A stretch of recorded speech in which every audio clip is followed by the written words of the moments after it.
Welcome to another AutoPot conversation. My name is Manny. I'm here today with Chris, aka Mr. Grow It. Thank you so much, man, for joining us today and speaking with us. Really appreciate it.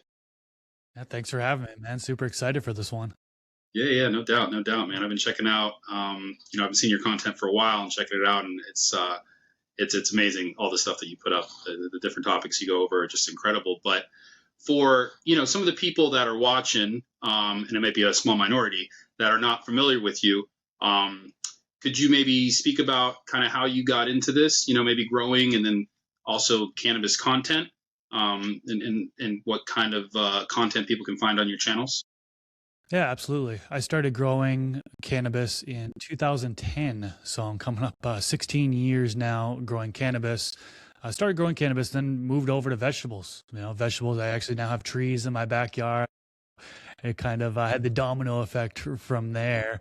But the first 6 years growing, I pretty much did the same thing. I was using Fox Farm Ocean Forest soil, Fox Farm nutrients, and just kind of going run after run, hand watering, and just kind of getting through grows.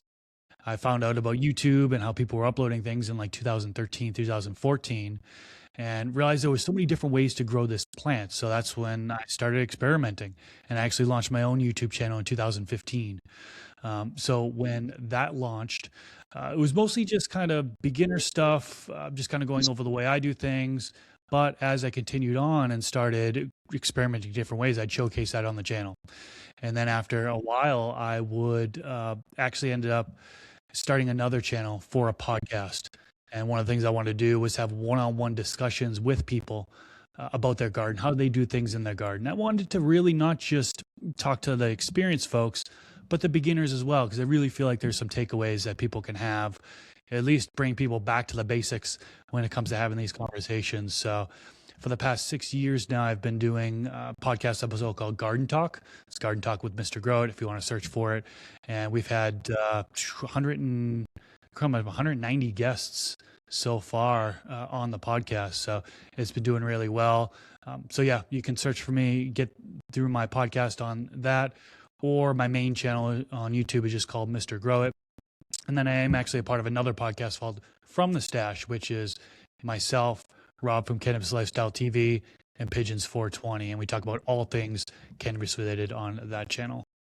That's great. Yeah, your garden talk is like a veritable who's who of kind of the cannabis and growing industry that was going through it. A lot of great people on there. A lot of people I call friends and people that I really respect their opinion. So it's amazing. If people haven't checked it out, I'd really go look into it. And based off that, I can see that you've really gone through a lot of different growing styles. Over your career of doing this.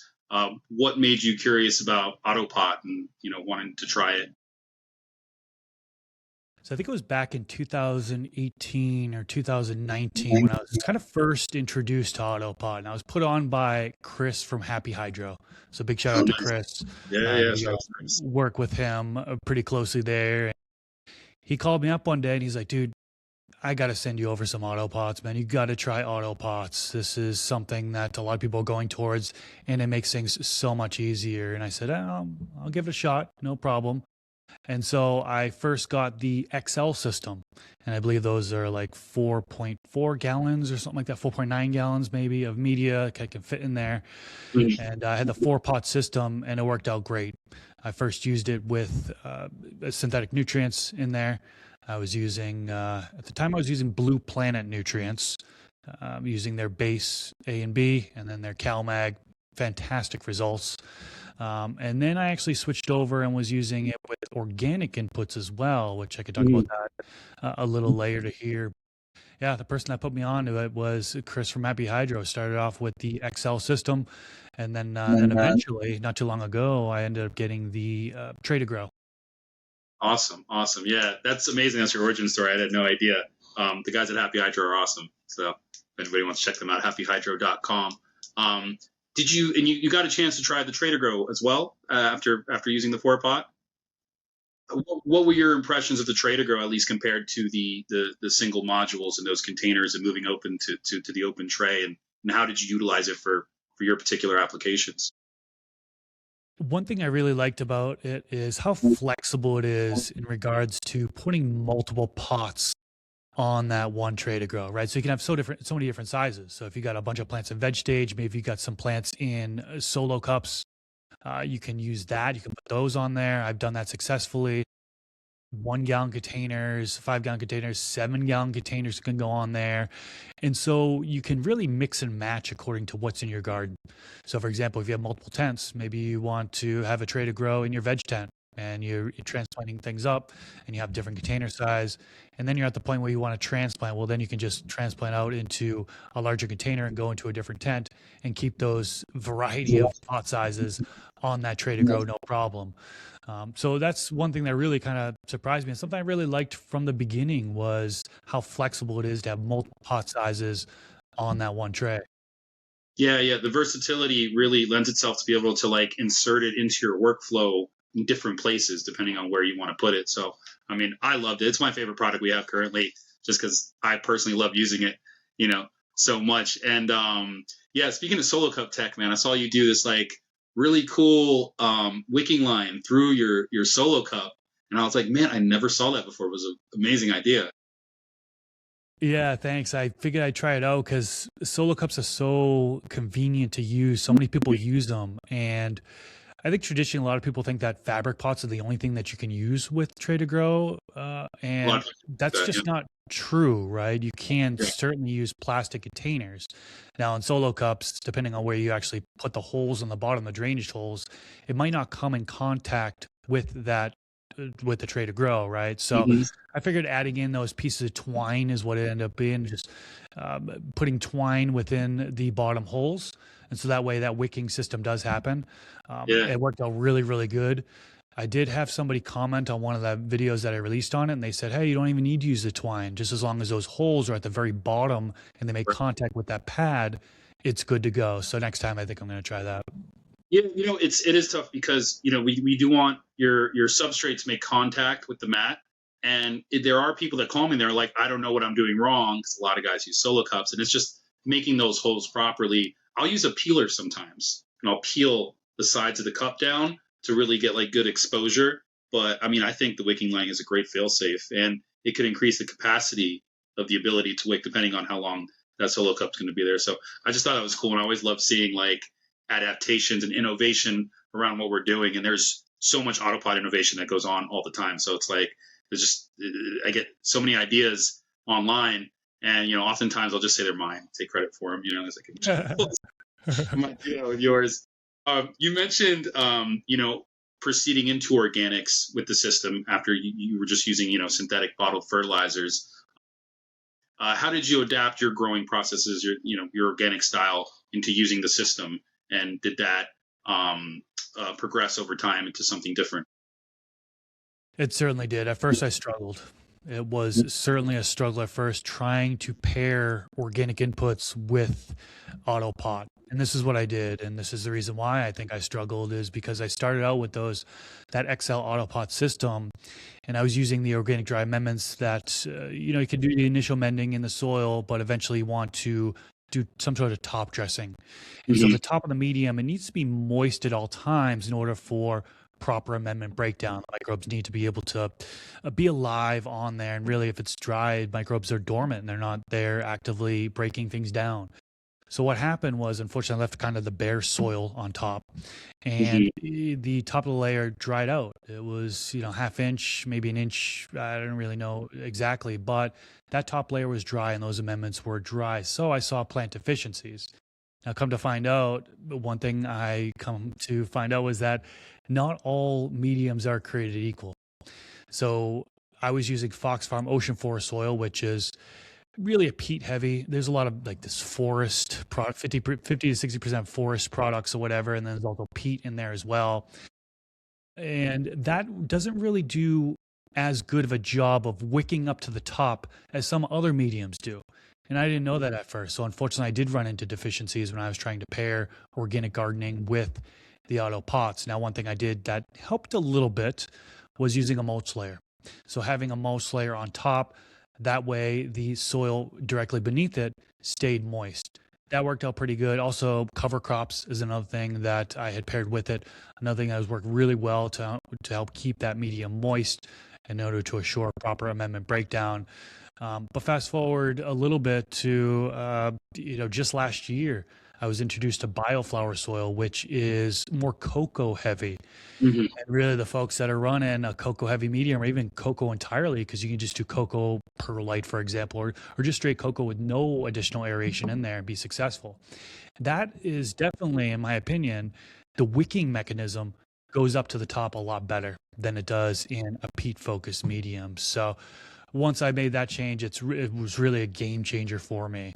And I've done tests before, actually. I did a little experiment where I compared Fox Farm Ocean Forest soil versus bioflower soil, both of them on the tray to grow. And unfortunately, the ones in the Fox Farm Ocean Forest soil struggled. The seedlings just dampened off, they yellowed, they didn't grow to much.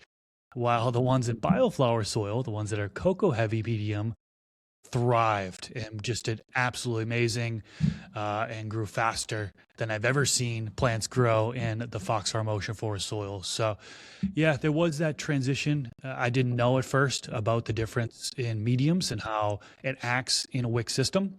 But yeah, for now on, I'm going towards the cocoa heavy mixes because that tends to wick up to the top better, which again allows that top layer to stay moist and those amendments to properly break down.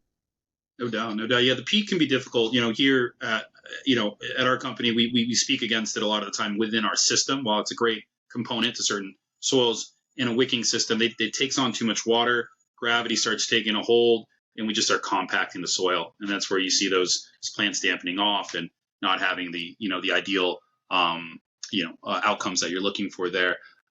When it came to top dressing and re-amending the soil. What was your approach around that, within that application?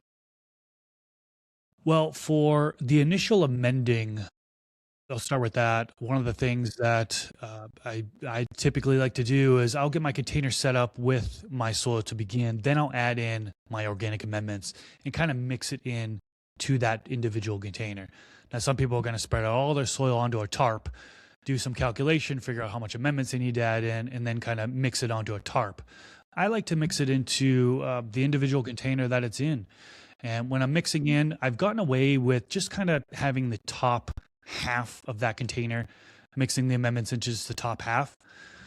Some people swear that mixing into all of the soil throughout is better, but either way, in my opinion, works out pretty good. So that's a tip. But again, going towards the cocoa heavy mix so things can help wick to the top is certainly helpful on that avenue. It's really just going to make it work a lot better if you're going towards a mix that allows that wick to go with the top, really.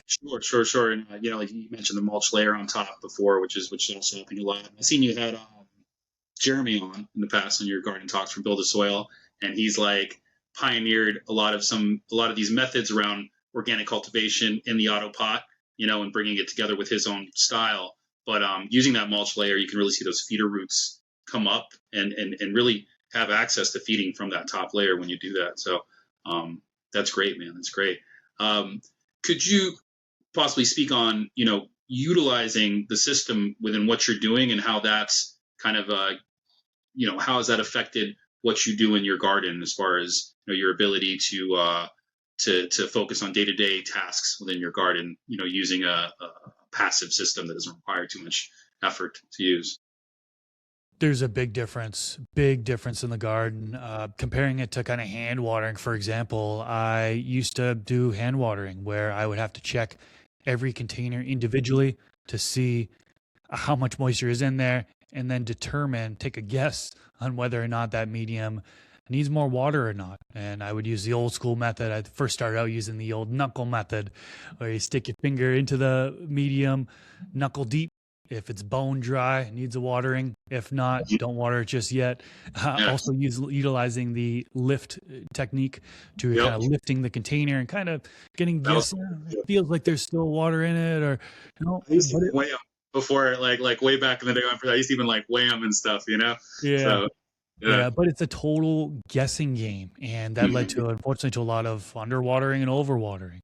Now, with the autopot, having it hooked up directly to a reservoir, and just knowing that really that media is only going to uptake what it needs, in a sense, right? What it can actually hold, and as long as you have enough aeration in that medium, the plants are just going to thrive from there. But yeah, I went from checking each individual container to now just topping off a reservoir, checking the reservoir, making sure that's full or not, and then that's it when it comes to watering. So it saved a whole bunch of time there.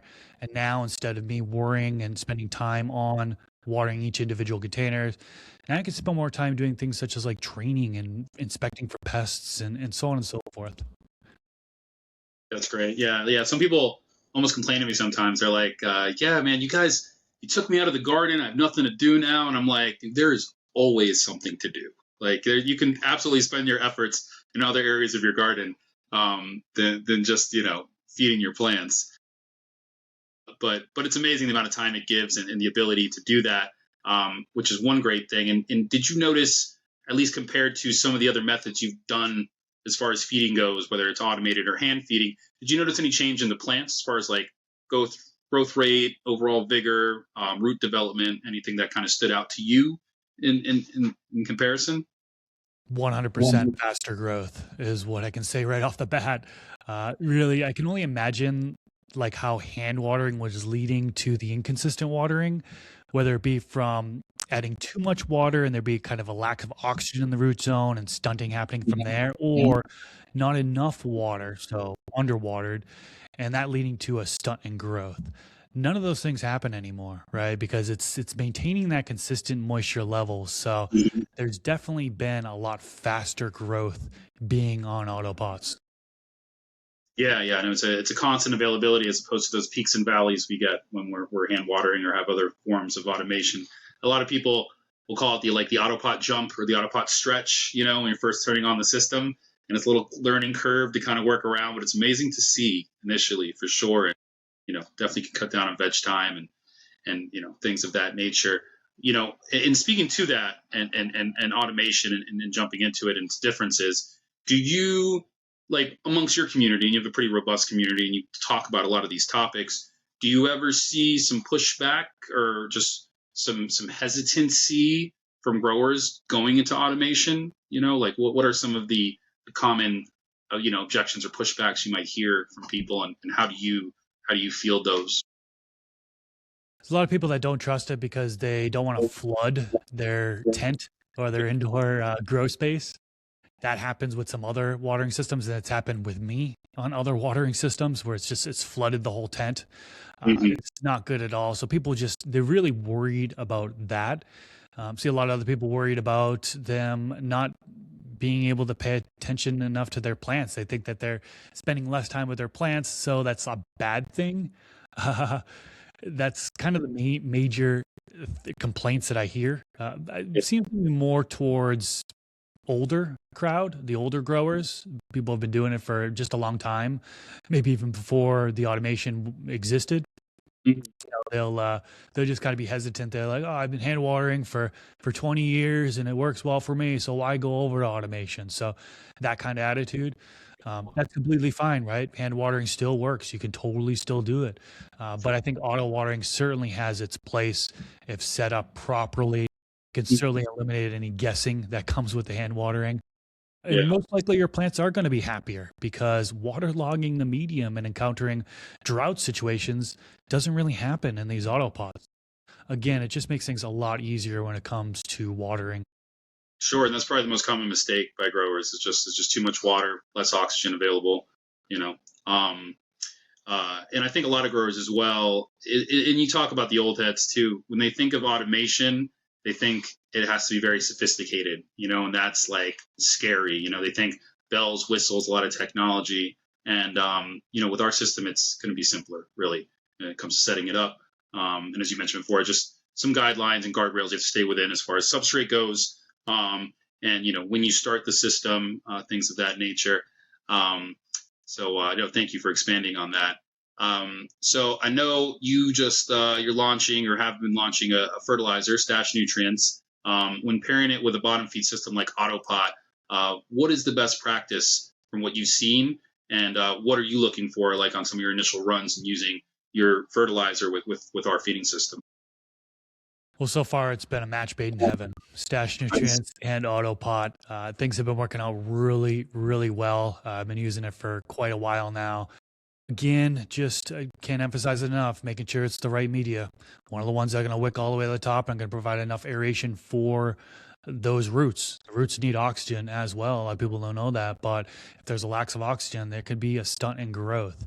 And so Hmm. ensuring that when you stash nutrients, you're using it with the right medium on the autopots, you're going to be able to get a lot, really good results. I already talked about kind of amending how I would Hmm. do it properly. Another tip would be larger containers, make things a lot easier. Sure, you can get away with doing it in 3 gallons, 5 gallons. People do it, but in my opinion, and a lot of other people's opinion, it's a lot more challenging because you've got that smaller batch of media in order to kind of play with, I guess you could say. Think of your medium, like your container, as a battery size, right? The larger container, larger battery you kind of have. And also, there's kind of less changes, less swings to happen in these larger containers. So I know somebody had mentioned one time, think of it like a fish tank. If you have a real small fish tank and you try to change something within that fish tank, well, it adjusts so quickly versus if you're changing it in a larger fish tank, it takes a little longer in order to make that change to occur. So I kind of think going with a larger container is kind of similar in that avenue. Going with a larger container, it can certainly make things much easier. Now, what's the container? What's the right container size? Well, in my experience, minimum 7 gallon grow pot. When I was doing a 7 gallon grow pot, it was so much easier than a 5 gallon, so much easier than a 3 gallon. Now, when I Okay. went up to a 10 gallon, made it even easier than that. And some people say 10 gallon at the minimum. Some people are going to say 15 gallon at the minimum when you're using organic inputs like that. But 10 gallons, that's what I'm using. And it works really good. And yeah, that's So again, I just, for like our XXL system, we have a 13-gallon fabric pot. In this instance, we would need to top dress less often, or at least the initial top dressing would last longer, or mix, and then we'd be top dressing less often in a pot size that big within our system. yeah, you certainly could. I mean, traditionally, what you're going to do, I think the initial amending for like stash base, for example, is 2 tablespoons per gallon of medium. So what Mm-hmm. it equals up to is about a cup and a quarter for a 10 gallon grow pot for the initial amending. From there, you're really only amending roughly every, it says like 2 to 3 weeks, but for the most part, a lot of people have been getting away with every 3 to 4 weeks, around Okay. every 30 days roughly for an amending, right? So you do that initial amending, you let your plants grow for 30 days in the veg stage, then you're going to hit them with another top dressing according to what it says on the back of the label. And then from there, typically you're switching to flowering pretty quickly after there for most part. Some people are going 50 days, some are going 60 days, some are going longer. But when they do that flip, you're doing most likely you're doing another top dressing, this time with the bloom fertilizer. So stash Mm-hmm. bloom. And then from there, you've got what, 60 days, 90 days in flowering, depending on how many weeks your cultivar that you're growing goes. So technically, really, you're only doing one top dressing around day 30 of flower, and potentially another top dressing around day 60 of flowering, if you have a longer flowering cultivar. So it's so easy. You're not mixing up nutrients every single week. You're just Mm-hmm. top dressing really once or twice in flowering, and that's it. It's just a water only from there. And being with the auto pot system, just having plain water in your reservoir, how much easier can it get, right? No, it's good. And people always look at me. They're like getting into this. They're like, I got to buy how many bottles to do this? I got to mix this. I got to this many mils for this many gallons. This conversion. It is a little bit daunting of a task. I mean, really, can it be easier than that? And that kind of cadence between those dressings. That's super simple, man. So, is there any supplementation you're doing through the tank whatsoever, or you're able to just feed just water? I do straight water. Now, depending on your water source, you may want to pH your water. I use reverse osmosis water, so mine usually comes out at about it's not truly 0 ppm. It ends up being about 20 to 40 ppm. So there's a little bit of minerals in there. A pH ends up being about 7. but some folks are using tap water and there's elements in there, and some folks are using real high pHs. If Hmm. you're above, I think a general guide is if you're above like 7.5 or even 8 pH, a lot of people will pH adjust down to get between 6.0 and 7.0 if they're growing in soil, for example. There are people out there that swear that they have high pH and they don't even pH adjust and their plants are fine. So I'm not going to say that you have to pH adjust, Yeah. but I think a lot of people do in order to safe side it to do the pH adjusting. But for me, it's just RO water in that reservoir, and that's it. Another thing I don't do, there's no need, because it's just plain water, there's no need for any circulation pump. I think that's another, or air stone. I think that's something that some folks do unnecessarily, is Common they'll mistake. add in just an air stone or a pump in order to kind of mix things up, but there's just plain water in there. So that's usually more geared towards either hydroponics, or if you've got some sort of nutrients within the mix, having a pump there to kind of circulate things could be beneficial. But if it's just plain water, just using stash nutrients, you can get away without those things. Nice. Those good tips. That is a very common mistake. I will say, there's a lot of guys that they're aerating their tanks for no reason, and the second we have them remove that air stone out of the tank, everything gets better. Everything stabilizes. So, good pro tip. The so substrate wise, you veer towards cocoa then for utilizing the stash nutrients. Yeah. Yeah. I've got it grown in both, right? So I do have the reused soil that I've been actually using for 8 runs now, and that is more peat heavy. That one's not doing as well as the cocoa based medium. So I am growing in both. I'm still trying out both and still kind of playing around with both, but I'm finding myself go more and more towards the cocoa. And as I'm planting new stuff, it's going toward the cocoa heavy mix because again, it works out so well with these auto pots. Nice, nice. I'm not just asking for everybody there. I'm also asking for myself because I'm gonna be using the stash nutrients soon. So I wanna be prepared and ready. But I do look forward to using it, man.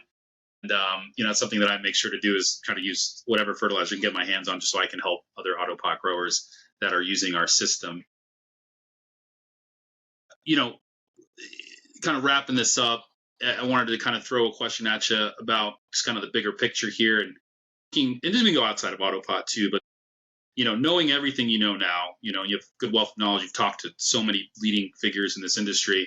If you were to talk to yourself as you were first approaching growing, kind of like what kind of tips would you have or advice would you have for yourself in that moment? I'd say a good auto watering system is worth the investment. Still, I feel like still you should learn how to hand water, but auto watering can make things so much easier and can save you time and headache, frustration. There's nothing worse than starting a bunch of plants, starting a bunch of seeds, and then accidentally overwatering them in solo cups, for example. It's so easy to overwater a solo cup and then them be stunted. And then you either have to start over or wait an extended period of time for the plant to recover and bounce back. If just investing in that auto watering system and having a cocoa heavy medium, putting it on an auto watering system, it makes it so much easier. So that's what I would tell myself. That's sort of the advice I would have myself that was just starting is invest in that auto watering system because it makes things easier.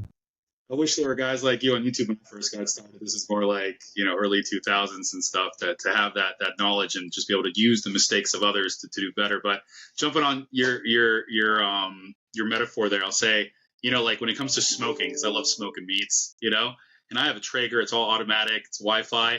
But I told myself before I get started, I'm gonna side smoker and I'm gonna feed wood into that thing and I'm gonna do it myself by hand. And that lasted about 2 months, and I was like, screw this, man. I'm getting freaking Traeger, and my meats were better for it. So I'll just make a quick comparison there. But dude, thank you so much for blessing us with all this knowledge, and really appreciate this. Look forward to possibly doing it in the future.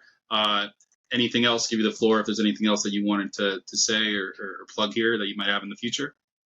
I just want to say thanks for having me. If you want to see more of me, search Mr. Grow It on YouTube. You can find my main channel, which is just Mr. Grow It, and you'll just find Garden Talk with Mr. Grow It. That's on YouTube as well as all podcast platforms. MrGrowIt.com is my website. From the Stash, you can go from stash.com or from the Stash. the podcast, and yeah, you can tune into those things, and that's where you can find me. Cool. Thanks again. Really appreciate it. Thank you. Yep.